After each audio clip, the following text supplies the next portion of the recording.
Et j'ai 72 ans. Je n'ai jamais été réellement ce que j'appellerais quelqu'un de religieux. J'ai toujours cru qu'il y avait un Dieu, et je croyais qu'il y avait Jésus, mais j'avais des doutes. Je ne croyais pas avant, mais je ne suis plus cela. Et cela m'est arrivé en 2005, il y a 6 ans de cela. Et donc comment cela s'est passé? J'étais en route pour Montreuil. J'y vais chaque année, pour les courses historiques de voitures.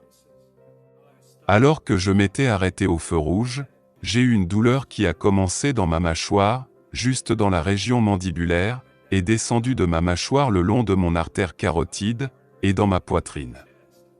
J'ai dit, oh c'est étrange. Mon ami et sa femme ont dit, qu'est-ce qui ne va pas? Tu ne sembles pas très bien. Tu as des symptômes? J'ai dit, eh bien, mes mains sont un peu moites, et je me sens un peu moite. Je ne sais pas ce qui se passe. Il dit, je vais t'emmener à l'hôpital. J'ai répondu, oh je vais aller mieux, je vais rentrer à la maison, prendre une aspirine, et ce sera réglé. Il dit non, nous y allons maintenant. Alors nous sommes allés. Et ils m'ont mis sur une civière, parce qu'il n'y avait pas de place dans la salle d'urgence. Ma tension artérielle était extrêmement élevée, et ils m'ont donné quelques injections sur le champ, pour essayer de la faire baisser. Puis je suis allé directement dans la salle de radiographie, et ils m'ont fait quelques radiographies. Et peu de temps après, Steve, mon ami médecin dit, tu as un problème grave, j'ai dit, oh vraiment? Il dit oui. Il dit, tu as un anévrisme, mais ce qui est pire, ça se répand, et je pense que tu as des saignements internes. À 5 heures le lendemain matin, j'étais en attente d'une opération, la salle opératoire de l'hôpital était prête. L'anesthésiste est entré et a dit, eh bien, je vais te donner une dose d'anesthésiant maintenant, et tu vas entrer en sommeil. J'ai dit ok, est-ce que le docteur est déjà là? Il dit oui, il est là. Alors j'ai demandé à le voir. J'ai dit, ok, qu'est-ce que vous allez me faire? Et il dit, eh bien, ce que nous allons faire c'est de t'amener à une température vraiment basse, et quand nous faisons cela tout va arrêter, ton cerveau va s'arrêter, ton cœur va s'arrêter. J'ai dit, mais je n'ai jamais entendu parler de ça auparavant. Et je suis quelqu'un qui lit beaucoup. Et il dit, eh bien, nous ne disons généralement pas à nos patients ce que nous allons leur faire, sinon ils vont courir dans le couloir en traînant le matériel derrière eux. Ils m'ont dit que quand je vais entrer dans cet état, j'aurai environ 50-50 chances de réussite. J'ai découvert plus tard que ce genre d'opération où ils vous ouvrent le cœur, tu as 10% de chances de survie. Alors les anesthésiologistes ont mis l'intraveineuse. Je me suis endormi sur le champ. Ils m'ont conduit du couloir jusqu'à la salle d'opération.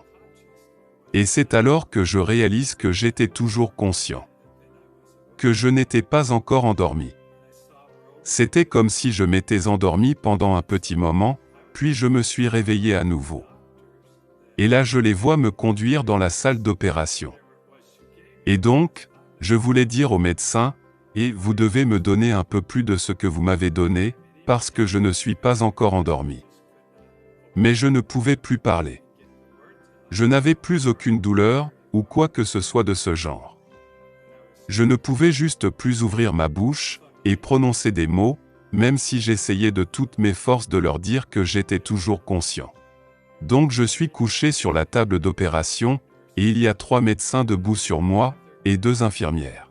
Et ils avaient tous leurs robes, leurs masques, et tout ce qu'il faut.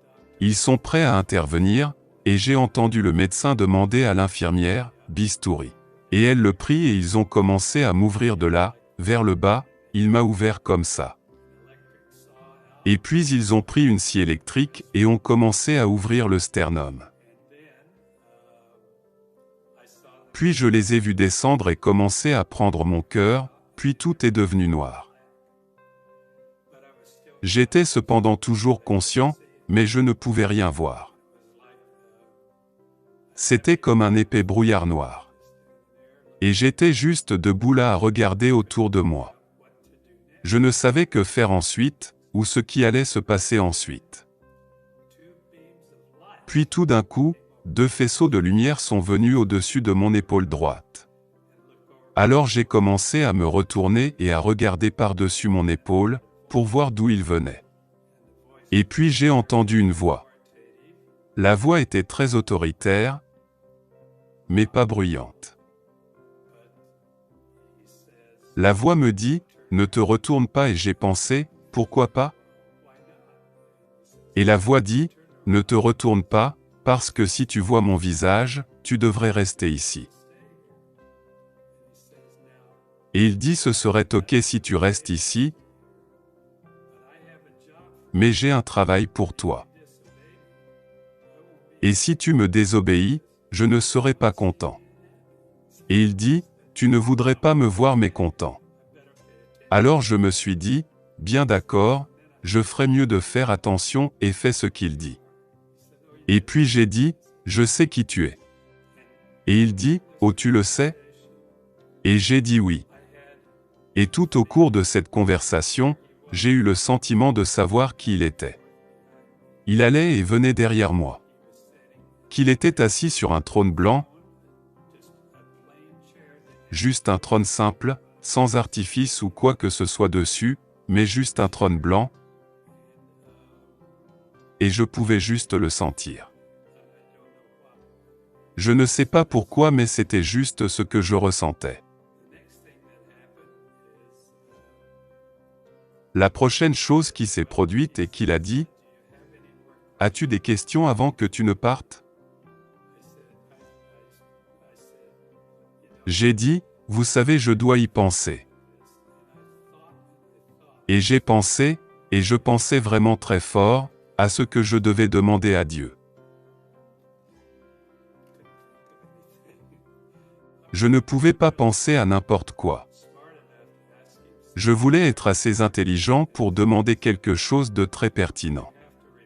Et alors j'ai dit, « Eh bien, je vais devoir revenir à un vieux cliché. Quel est le sens de la vie ?» Et il s'est mis à rire. Et j'ai dit, « Qu'est-ce qui est si drôle ?» Et il dit, « Eh bien, je ne sais pas pourquoi, mais beaucoup de personnes me posent cette question. Et c'est vraiment très simple, mais je vais te dire quoi. Quand tu reviendras, on ira nous asseoir, et tu pourras me poser toutes les questions que tu auras. Je vais y répondre. » Alors j'ai dit d'accord. Il dit, « C'est ok, il est temps pour toi de retourner. » Et alors que je revenais. Je suis désolé.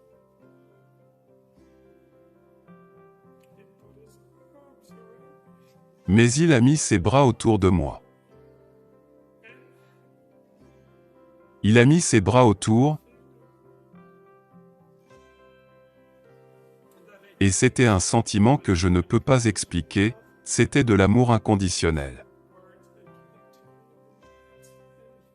C'était des mots je ne peux pas vous expliquer. Je suis désolé mais j'agis toujours comme ça, parce que je peux encore le ressentir de nouveau.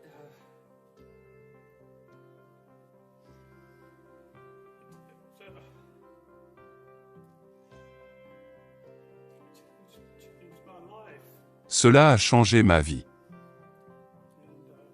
Et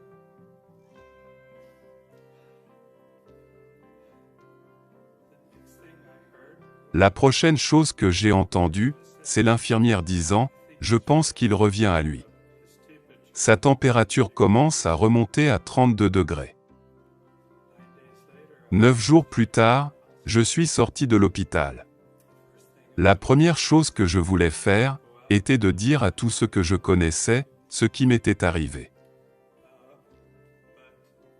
Mais je vais devoir vous dire une chose, ma vie a changé, complètement. Je n'ai plus peur de la mort. Tous les problèmes que je pensais être des problèmes sont tous partis. Je n'ai pas de problème. Il n'y a plus rien qui puisse m'abattre. Une semaine plus tard, un gars que je connaissais est venu, Et il dit, j'ai entendu parler de ton expérience, j'ai dit oui c'est arrivé. Il a dit, j'ai entendu dire que tu as eu une expérience de mort imminente, et que tu étais parti pendant environ 1h30. J'ai dit oui c'est vrai. Il dit, eh bien, la même chose m'est arrivée. Et j'ai dit, avec la même question, quel est le sens de la vie? Il dit, oh cela c'est facile, tout est question d'amour. C'était la réponse parfaite. Alors j'ai reçu ce message sur le champ. Maintenant j'ai étudié la Bible, et ça me prend beaucoup de temps. Cela fait 6 ans que je le fais. Je me suis fait baptiser récemment. Et les gens me posent des questions à ce sujet, pourquoi tu te fais baptiser maintenant? Je réponds, parce que c'est le bon moment. Vous savez, je ne sais pas quoi leur dire d'autre. Je ne crois pas que vous devez être baptisé pour aller au paradis. Mais je sais une chose, je veux suivre ce que Jésus a fait. Il a donné l'exemple, donc je l'ai fait.